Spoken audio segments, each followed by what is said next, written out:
31. Who's there? What's that? Since we have one member who is remote, we're going to do a roll call attendance. Irv, are you here?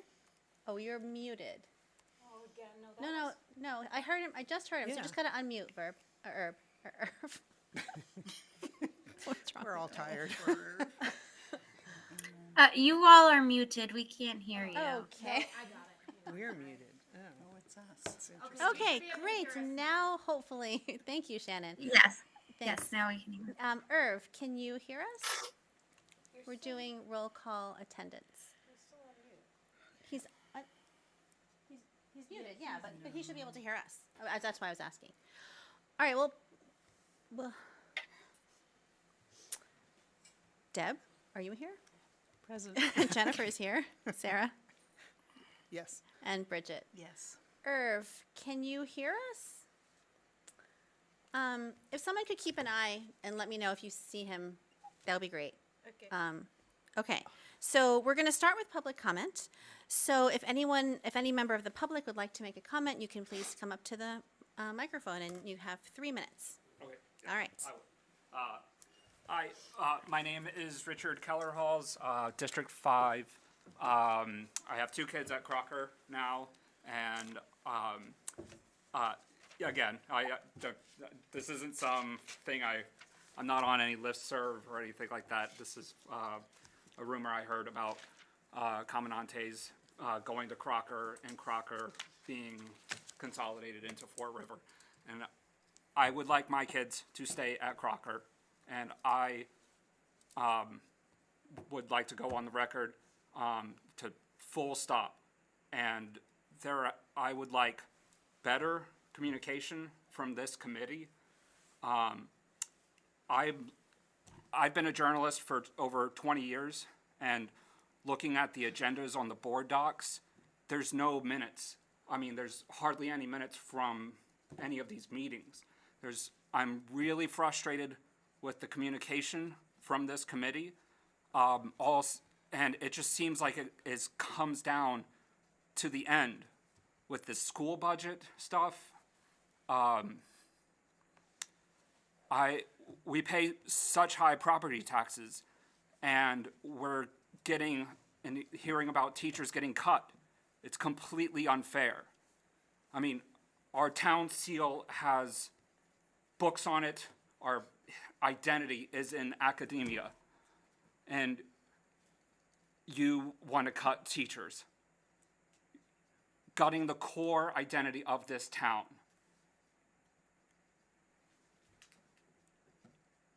It's completely unfair.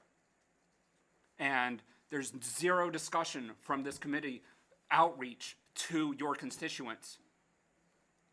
Where is the outreach? Where is your communication to us, to parents at the schools? Where is it?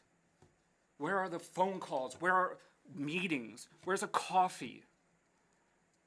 I know it's really hard to get bogged down in the procedurals and the budgets.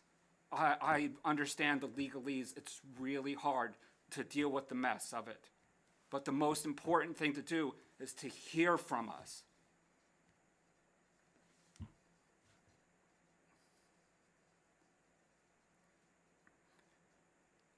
It seems like I was at the town council meeting on Monday, lots of emotions. And it seems like it started here. It started bubbling up here. I get it. The budgets are set here, and it's so much work. But where is clear communication that these teachers, we're looking to this teacher will get fired. That staff member will get cut. Where is just plain, simple English, human English? Please wrap up your comment. So, but most importantly, I'm hearing a rumor about Comandantes going to Crocker and Crocker being consolidated into the new Fort River. That is completely unacceptable. That is not what we voted for. Please wrap up your comment. Thank you. Thank you. Are there any other members of the public who would like to make public comment? Come on up, Vince.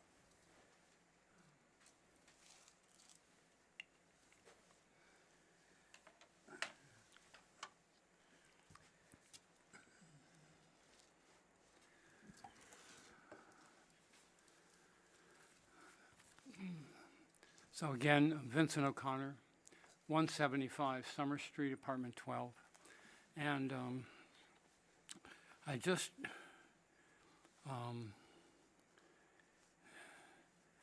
the regional school budget has not been resolved.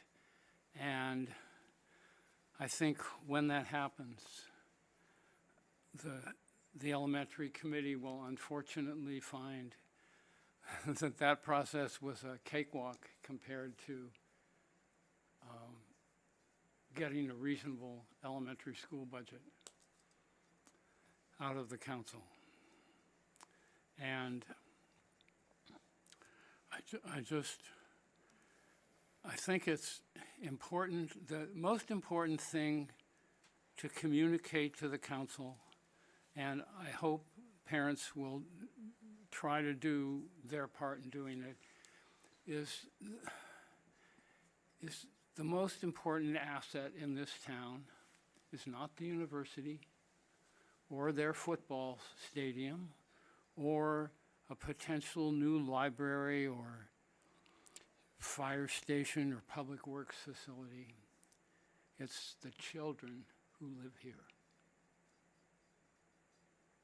And if, obviously, in my opinion, the council has lost track of that. And unfortunately, it's your job and the job of parents alongside you to convince the council of the importance, the real asset of this community is our children. And if that message gets through, we will have a good elementary school budget. And unfortunately, it has yet to get through. So I wish you well, and I just encourage you to focus on that. Thank you. Thank you. All right, I have 4 voicemails that were submitted for our last meeting that I missed. So I'm just going to play those. It should take around 10 minutes.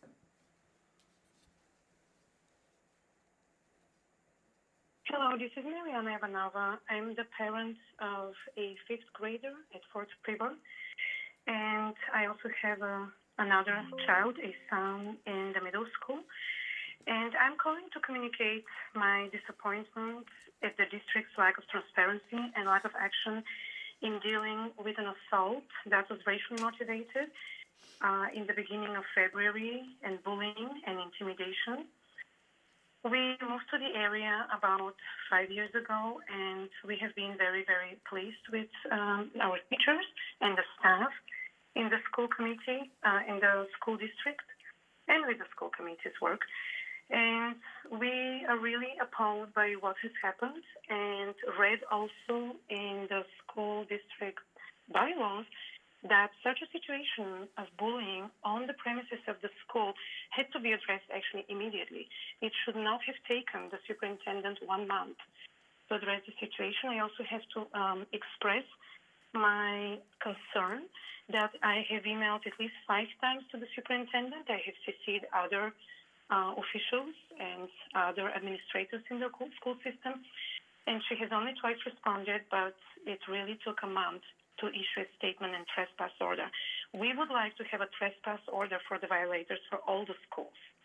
We would also like the superintendent to honor our ethics code and our bylaws, and to issue a trespass order to the violators. There is no looking back, and there is no being silenced. We have to ensure the safety for our children. And thank you very much for taking this concern very, very seriously. Goodbye.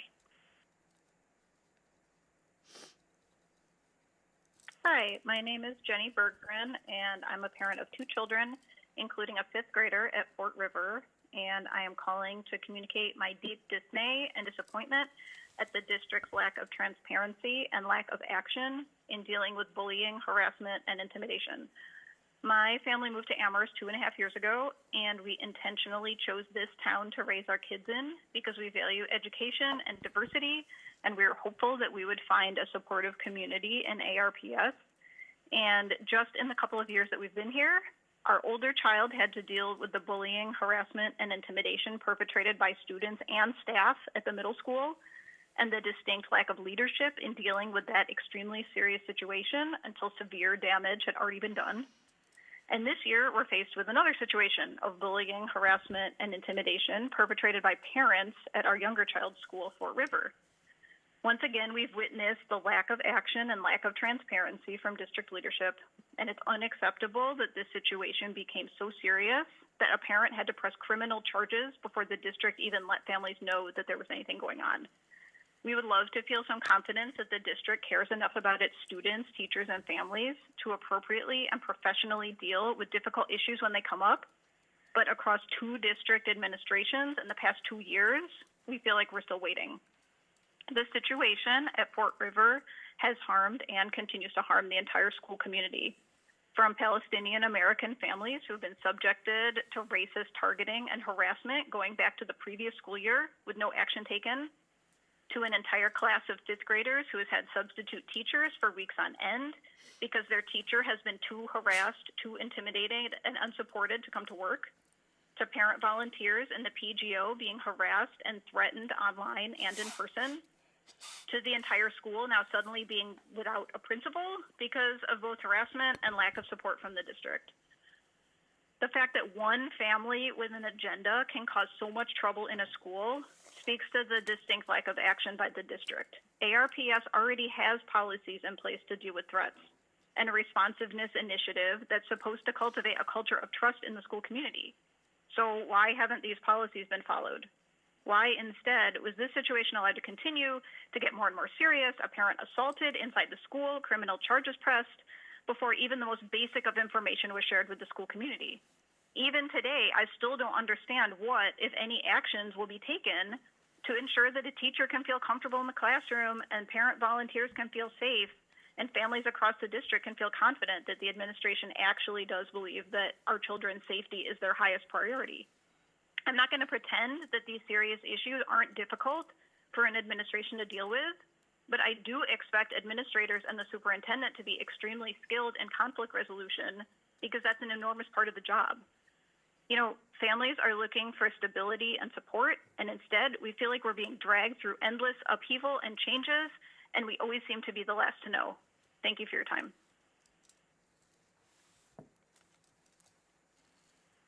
This message is for the Amherst School Committee.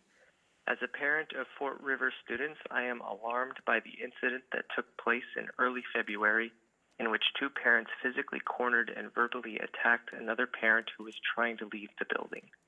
The perpetrators were violently yelling next to classrooms full of children during school hours and did not leave when asked by multiple staff.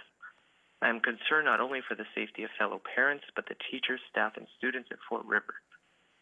Alarmingly, the incident was not promptly communicated to the Fort River community, and instead we learned of this incident almost a month after it took place when the superintendent sent out a vague notice stating that parents confronted another parent on a school campus during the school day. This statement did not include information about which school was involved, who the perpetrators were, and lacked details about whether the perpetrators were barred from events at other art schools or just Fort River. While the superintendent has touted transparency and student safety as priorities, I feel that Dr. Z has not fulfilled those promises in this situation. Since this event transpired, both the Fort River and ARMS principals have left their positions, and families are trying to piece together what exact measures have been taken, what other acts the perpetrators have been involved with, and how this might be connected with staffing changes. Out of necessity, I have sought information through word of mouth and have learned that this is not an isolated incident. Instead, I have heard that the parents responsible for this violent outburst have committed a string of verbal attacks toward members of minority groups and in particular women in our community.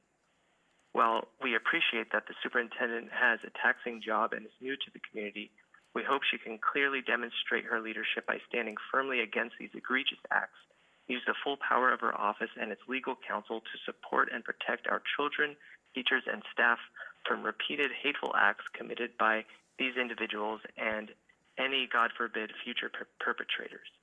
Thank you.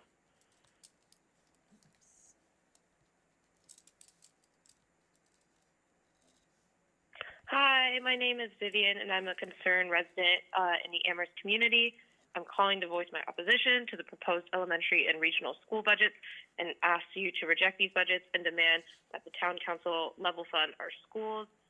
There's so many amazing, smart, hardworking educators in Amherst, and I am really afraid that we are going to lose these people and they won't come back to our schools. And the children that rely on these hardworking educators to get through their days and come to school and feel safe and learn what they can will suffer because of these budget cuts. So I ask that you please not approve them, especially to the special education program. Thank you. All right, I said there were 4 meals, but there's actually 5 voicemails, so this is the last one. This message is for the Amherst School Committee. Oh, that's the same As a one. parent of Fort All right, River. I guess we're done. Okay. Jennifer, Our excuse me. Sure. Irv says he can hear us, so you can maybe ask if Irv, we can hear him. Hi, Irv. Can you say something so we can see if we can hear you? Jennifer. Irv. Great, thanks. All right. Okay. So that was public comment. Our next item is fiscal 26 fees. So Shannon, thank you for sending the updated fees. I just did something weird in board docs. Do you want to talk about the options that you've put forth? Yep. So I put 2 on here, and evidently I did this one correctly. I labeled them Memo 1 and Memo 2 on each. So on Memo 1, all of the fees, the musical fees and the school price fees have not changed. The only difference from the last presentation is the preschool tuition sliding fee scale. So on the second page of Memo 1, the differences from the first presentation of this, I still kept the $8 an hour, but I changed the second level to no charge.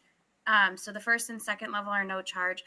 The third level I changed from 18% to 15%. So if you're at the third level, you would pay 15% of the total cost.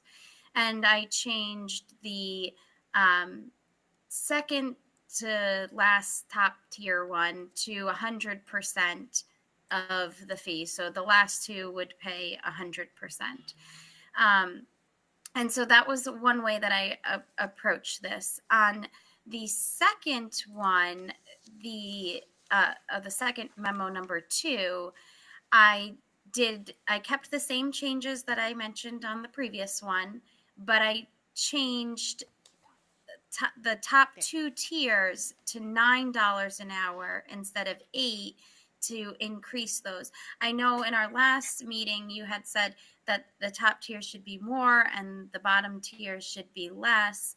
And I didn't want to just put arbitrary numbers in here. We want it to have some sort of mathematical format for how the numbers are developed.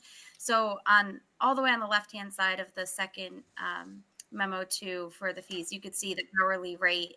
The first 2, there's no charge, so there isn't anything there. But then the middle 3 have $8 and the last 2 have $9. So that's the differences, and I'm happy to answer any questions and hear your feedback. Thanks, Shannon. Before we get to feedback, does anyone have any clarifying questions about what we're looking at for preschool fees? It helped me to print out the original from our previous meeting so I could compare them. No clarifying questions? So does anyone have any comments, thoughts, or input? Sarah? Sure. Thank you for this, Shannon. I'm concerned. I understand what you're doing, and it's responsive to what we asked. But I'm concerned about what happens if your income changes only slightly from 85% of SMI to 86%, that the fees double.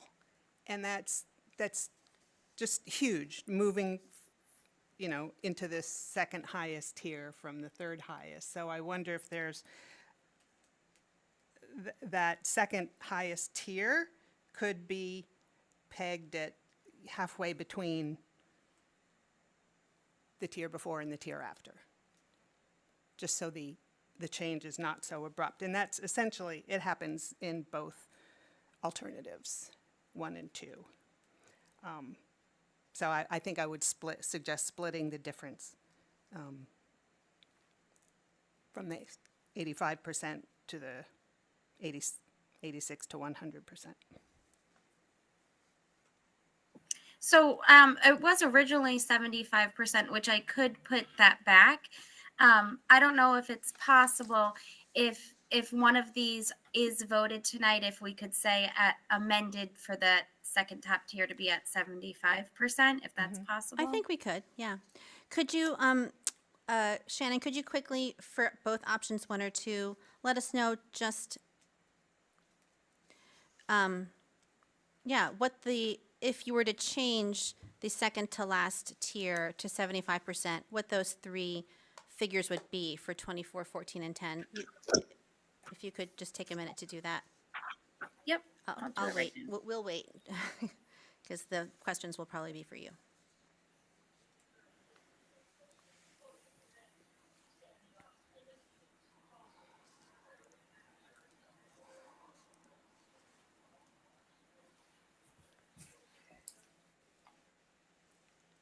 Just for the 24-hour class, we only need one of the numbers, not all the numbers. Well, why is that?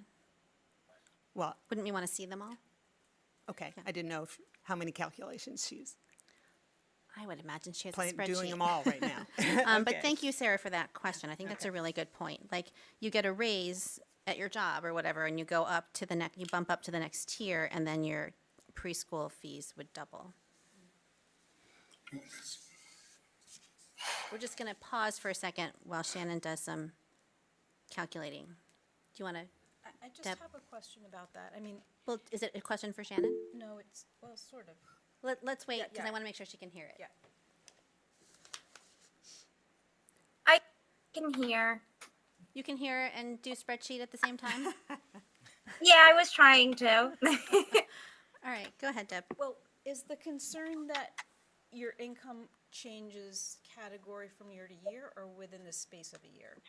Because I would assume that you apply at the beginning of the year and then you don't continuously update your income Well, it could, information. I don't know, that may be so, but I would have the same concern either way. Yeah, so it would be based on when they sign up. We wouldn't change it mid-year and say, hey, what's your new income, and then put you on a different scale. Yeah, true. But I didn't even take Sarah's question to mean that. I took it to mean from year to year if you have multiple children or if you're, I don't know, do children attend preschool for more than 1 year? Probably. So yes, I was thinking year to year, not within the year. Okay.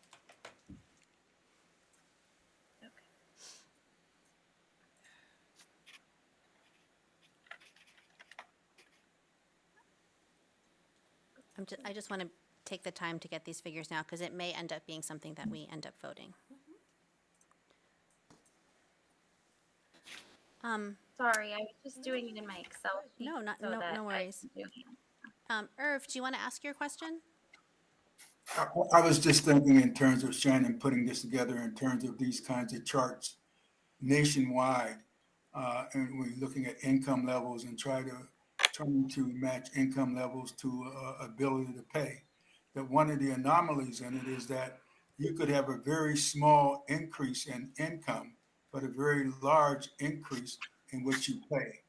And that's an anomaly within all of those numbers. And it's something that I don't know how that can be cured, but it's nationwide and all kinds of numbers and federal numbers, state numbers, et cetera, that deals with income. You could earn $10 more a year, and all of a sudden, bang, your increase is 4 or 5 times more because you go into a different category. But it doesn't make any sense because you're only earning $10 more a year. But I don't expect Shannon to solve that. I just want to make everyone aware that that is an anomaly within trying to do these calculations based on income. Thanks, Irv. I think Sarah's idea of making that second to last tier 75 instead of 100% eases the problem a little bit. It doesn't solve it, though. Right. That problem's unavoidable. Right. That's not my complaint. Yep, and I do have the numbers when you're ready. All right, I'm ready. On memo 1, so if we start on memo 1 where it was just $8, the 75% tier for the 24-hour class would be $5,040. For the 14-hour class, it would be $2,940. For the 10-hour class, it would be $2,100. Okay. And then for memo 2, for the 75%, it would be for the 24-hour class, $5,670. For the 14-hour class, it would be $3,308. And for the 10-hour class, it would be $2,363. Great. Thank you, Shannon. But what Bridget, about this bottom half of each table? Do we want those numbers also? the bottom half of each table is the same as the top? No, it's for larger and larger. Oh, I'm sorry. It's just because it's too long a table yes, to make yes, it, yes. so they just put it in two rows. Sorry. Bridget, Well, first, I wanted to thank Shannon for taking it back and for making it so that we do have free universal child care for folks at the lower end of the income scale. I think that's a really big deal. And to have those two categories included is really good progress. I appreciate that. I agree with the change that Sarah made. I think that takes the curve a little slower. And then when we get above the 100%, I think those prices are really reasonable and exceedingly competitive with what you see in the other types of preschool markets. Like we said, we come in below Northampton and well below private preschool rates. So I think it's very fair. thank you. I just wanted to comment that for the lowest two tiers, it's free but still not universal. Right? Yes, fair. Correct. Yes. Deb? Just for the Did you have your people hand who up? attend. No, I'm just gonna, So what are we thinking between options 1 and 2? The difference being in option 2, the top two tiers are paying a higher percent, but also they're paying a higher rate, $9 an hour as opposed to $8 an hour. Sarah? I think that's still a good deal. So does it seem like we're leaning towards option 2? Shall I move that and we'll see what happens? Sure. Move to adopt the preschool tuition, well, the fees, the Amherst school fees and the preschool tuition sliding fee scale as shown in memo 2 and amended here with respect to the next to highest tier, which will pay up to 75%. I will second that. Any discussion on the motion? Irv? Yeah, is there any appeal process in place if a person has an issue with their levels in terms of how they increase? Is there any process for that? So there's not a formal process. They would speak to Elizabeth Burns if they had concerns, and if they couldn't, it's handled on a case-by-case basis. But we don't have a formal document for them to fill out and complete. It's just more of a conversation. I have a question, Shannon. Did you mention that you spoken with Elizabeth about, or did you spoke to Elizabeth about these two options? And was Yes, she okay yep. with them? Yeah. Yes, she was. Okay. And she did. I know that there's discussion around that Bridget has brought up of parents having to say that they can't and the harm that they may feel for that and things. And I really understand that point. I do wanted to express though that Elizabeth works really close with these parents and has a well working relationship. That doesn't mean to say they don't feel that way, but if that were to bring any sort of comfort, I wanted to offer it. Thank you, Shannon. Any other discussion on the motion? Okay, Bridget, how do you vote? Yes. Sarah? Yes. Jennifer is a yes. Deb? Yes. And Irv? Yes. Great, the motion passes 5-0. Thank you, Shannon. Okay, the next item is the operating budget. So just to ground us all again, I'm sure you all know this, but just to ground us all again on where we are, we had a public budget hearing on February 27th. We heard from many members of the public about the budget. Our first opportunity to talk about the budget as a committee was last week, March 18th. At that meeting, we asked Dr. Z and Shannon to put forth two options to the budget, that a 5.59% increase in assessment and a 6% increase in assessment that would restore some of the cuts that had been proposed. So the plan is to discuss and vote on the budget tonight. Then the Amherst charter dictates that the Amherst School Committee submits our approved budget to the town manager by April 1st. So we're on track to do that. Then the town manager submits his proposed town budget to the town council by May 1st. And the charter indicates that all the components of the budget, including the school component, shall be determined by the town manager. So this to me means that the town manager is not obligated to use the amount that we approve in the town budget that he proposes to the town council. He can decide to use a different number, a different amount. Then, per the town charter, the town council would so the town manager presents the proposed budget to the town council immediately refers it to the finance committee of the town council. The finance committee would hold a public hearing with at least 10 days' notice. And then within 30 days of the referral, the finance committee would make a recommendation about the town manager's budget to the town council. Then by June 30th, the town council needs to approve a town budget. And per the charter, the town council cannot increase the total amount of the budget or any line item. So, for example, if the town manager's proposed budget for the school only includes a 4% increase, the town council can't say, we want to give schools more and give other departments less. They can't change the total amount, and they can't move around any funds. They can't raise any line item.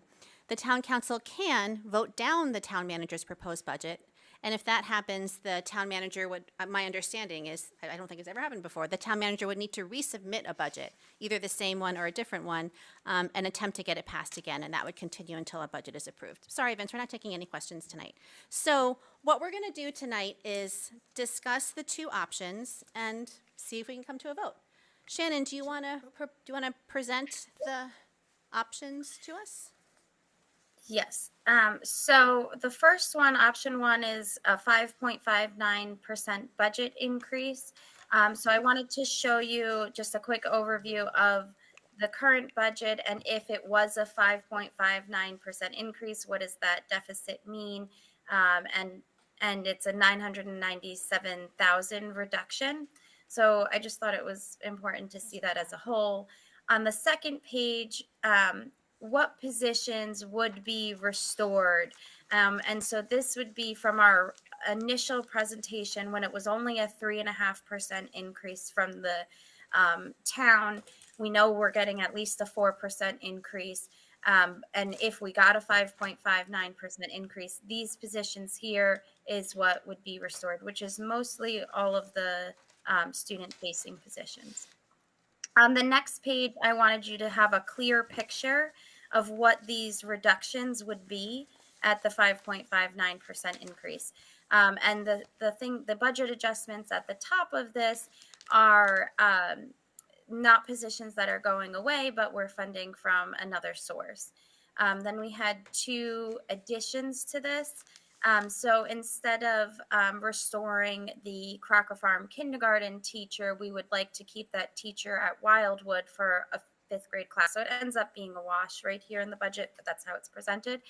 And then the reductions would be the reduction of the Comandante's para, the para at the Crocker Farm, which was an addition in 25, and hopefully we don't need that additional kindergarten class this year, an ELL para, and then reductions in a contracted services line, technology line, a reduction of a SE secretary, reductions of out of district costs and transportations because those students have moved on to the region, central office reductions, and our reduction in health insurance. So that is what we would see reduced at this budget.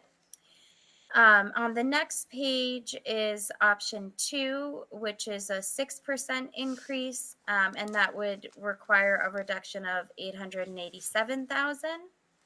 And again, just another clear picture of the budget and how I come up with that reduction total.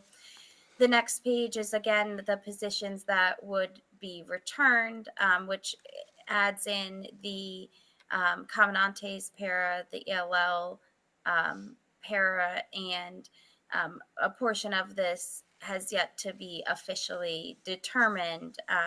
So it could be something else on the reduction list on the next page, or something from central office, things of that sort. And then again, on this last page, I just wanted to give you a clear picture, if it was a 6% increase, what it is that we would be reducing. So with that, I will turn it over to you all if there's any questions. I think we all have questions. Deb, Sarah, and then Bridget. I just wanted to add. Sorry, I said Deb first. Oh, I'm sorry. That's okay. Thank you, Shannon. Can you re-explain? I don't understand the ad for the Wildwood teacher and the keeping the Crocker Farm kindergarten addition.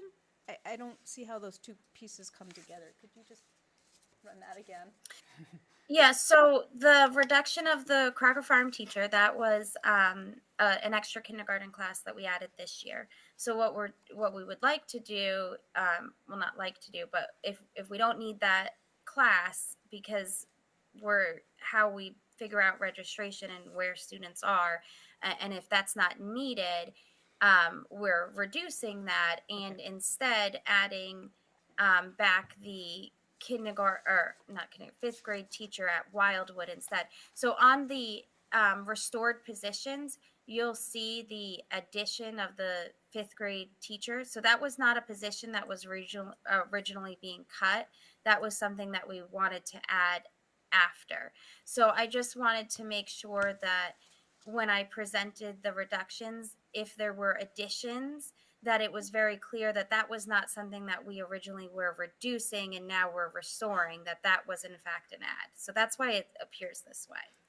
Okay, so just follow Does up. that make sense? Yeah, so I'm so literal. So the keeping Crocker Farm kindergarten addition, could I interpret that as keeping the reduction of the Crocker Farm addition? Right, yeah. Okay, yeah. okay, thank you. Poorly worded, sorry. No, that all fits, just making sure. Sarah. I had that same question. It's okay. I think. All right. Fine. Moving on. I just wanted to add, Jennifer, to your description of the council process, just to remind the public that the town manager, he is to follow the town council's budget guidelines, and they have indicated a 4% increase. So probably he's going to follow. If he changes the budget, what we submit, it would be to cut it down to 4%. I know that there's been some talk in council about changing the budget guidelines, but it's certainly not happening by Tuesday or by the end of this meeting. Thank you. Bridget? I guess my thoughts were in line with what Sarah said. Is like, I want to zoom out for a minute because I know a lot more people are paying attention right now, and I think the process of where we got to tonight is long and complicated. And I may not get every detail right, so if I get a detail wrong, Shannon, I'm counting on you, my bud up there on the screen. So what happened is, we have a level services budget that to keep everything we currently have in the elementary school district would be 7%, 7 point, I have the exact number here, what is it? 7.36 increase. And so we received guidance from the town council that, that increase that we could do, at first they said 3%, and then we pushed back, and now they said 3.5, and now they're up to 4%. So with a 4% budget, the cuts still cut a tremendous amount of student-facing folks. So at the last meeting, Deb and I made a motion for this 5.59% budget, which would return every student-facing teacher to the budget. And then Irv suggested that we also return the paras to the budget. And in doing that, we get to the 6% budget. And so those are the two budgets we're deciding between tonight. And I know most of us in this room followed that, but, you know, 1,000 people marched to UMass on the weekend, and a lot of parents are tuned in now who might not be. And I wanted to explain that. Now, we may vote on either we're going to vote on either the 5.9 or the 6% tonight, but the town council has said only 4%. And so whatever we vote on won't be the final word. We'll need people to go and advocate and support in terms of getting a change to those budget guidelines so we can get what this school committee judges as essential, which are these student-facing positions. Okay, I'm putting myself in the queue to say that I appreciate all the work that got us this far. Thank you to Bridget and Deb for putting together that memo, and thank you to Irv for, at our last meeting, suggesting we go even higher than 5.59%, up to 6%. And thank you to Shannon for putting together these documents. My feeling, given what you just said, Bridget, and given where we are, and given the process that we exist in, my feeling is that that we should go for the 6% budget, because there's no, like, with the regional budget, I know this is an Amherst meeting, but with the regional budget, at least I felt like we had to have some strategy to give the town council a budget they could approve, and then they didn't approve it anyway. But in this case, like, we know that 5.59 is higher than they want. We know 6% is higher than they want. We might as well just go for the 6% and then see what happens, and let the process and the community take it from there. Sarah and then Deb.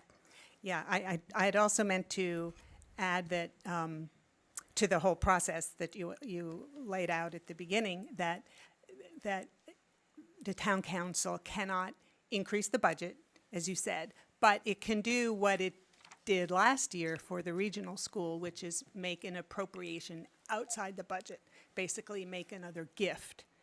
So even if the town manager slashes this to whatever we decide, to 4%, the town council could vote an additional appropriation, but it would be outside the budget. Be a second process. Got it. Deb. Does Bridget do you want to jump in? Okay, we're going in order. Go ahead. So I'm not 100% on this, but my understanding is that there is some ability to move funds around within budget lines, but it's very narrow. But that's neither here nor there. I mean, I think mostly what we're talking. Can you just speak closer to your mic? Sorry. Okay. And what I like about the 6% budget is we have insight into the para positions that it restores. When we were looking at the regional budget, the reductions for some of those para positions made sense a little bit more within the context of needs and the fact that a student graduated.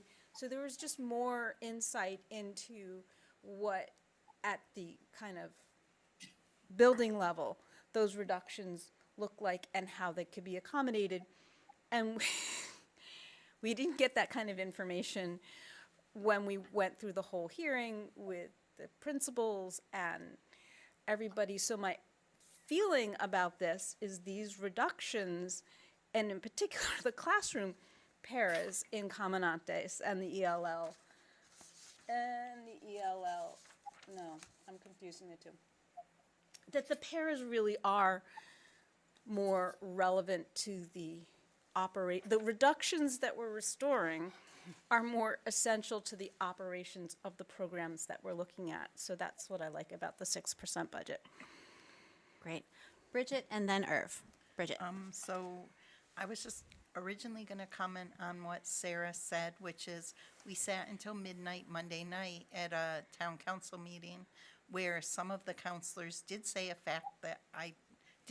statement that I don't know if it's fact or not, but they said that that the town council can add to a particular budget as long as they make reductions so that the town manager's budget stays even, but there are some strong restrictions in areas in that. The counselor who was speaking is someone, or two counselors spoke to that, but they are people who are known to know the charter fairly well. So I felt like there's probably some movement there that's possible. That I would look into when I have more time.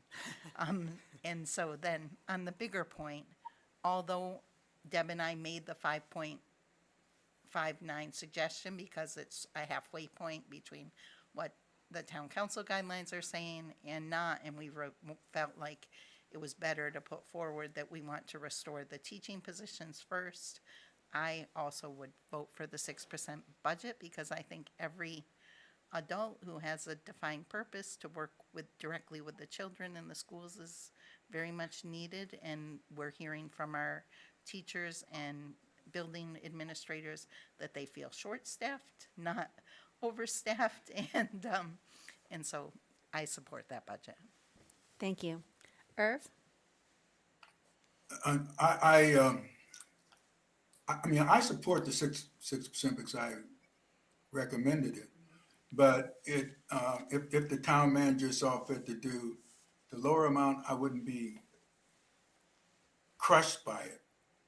But, that small percentage of increase means there are people who are not in the classroom and they're not dealing with our kids. And I know that it is really, really important that these kinds of positions are the positions that are most important for our students. So if in terms of voting for the 6% or the 5.59%, I would vote for the higher amount. But if the town manager came back and said we can only have 5.59, I would not be disappointed. All right, I'm going to call on myself. I'm going to move tier 2. I move to adopt a budget of $28,588,644 for fiscal 26 for the Amherst Elementary School District. Second. Thank you, Deb. Any other comments or questions before we vote? I would just remind the public that they will need to advocate. Great. Dr. Z?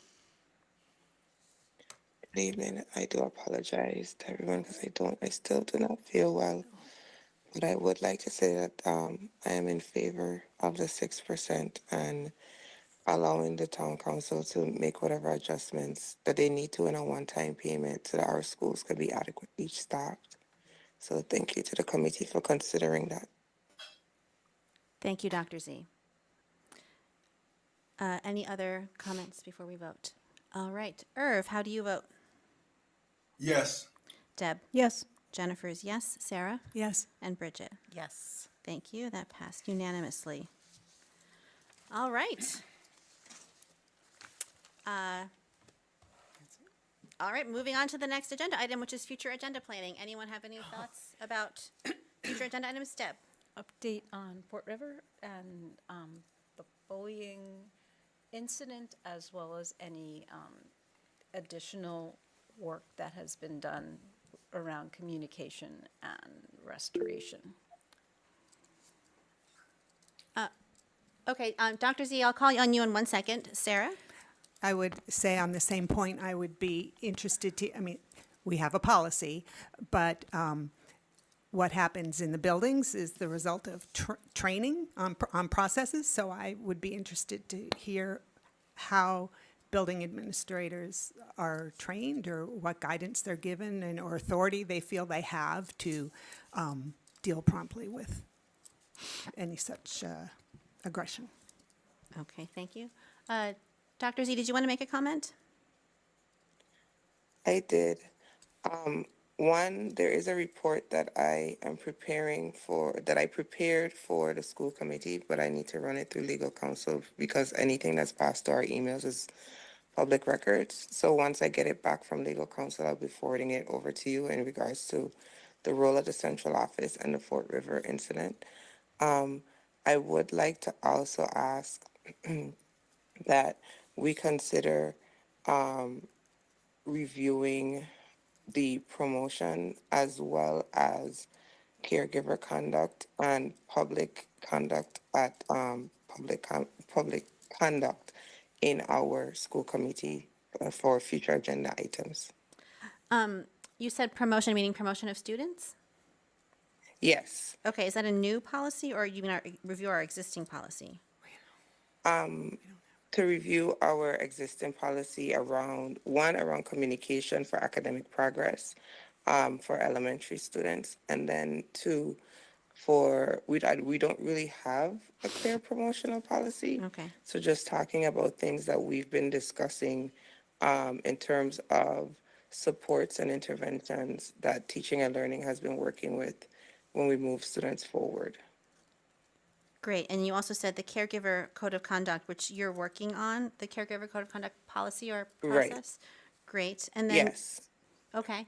And Great, then conduct are for public comment. Conduct during public comment. Okay, Yes, and during the meeting, just making sure we have a clear understanding of how we're going to support public safety and even committee safety gotcha. when individuals are in our meetings. Yep. Great, Sarah. I would love to, at some future meeting, hear from the preschool director. And I mean, that's a piece of our system that's, I mean, my kid didn't go there. I've never been there. I mean, I have a pretty good idea of what a preschool is, but this one seems remarkable in some ways, and I'd love to meet the director and hear from her about what's going on over there. That's a great idea. Thank you. Anything else for future agenda planning? Bridget? I just know, and I think this goes to some of the public comment tonight, is the plan for the 6th grade move. Because there will be some reconfiguration involved. That's going to be part of the process, and I think the sooner we know that, the more comfortable it will be for families. Great. Yeah. Great. Okay. If there is nothing else, I move that we adjourn. Second. Irv? Yes. Deb? Yes. Jennifer's a yes. Sarah? Yes. And Bridget? Yes. Thank you all. Thank you, Shannon. Thank you, Dr. Z. Get better, Dr. Z. Less than an hour. Thank you. Great job.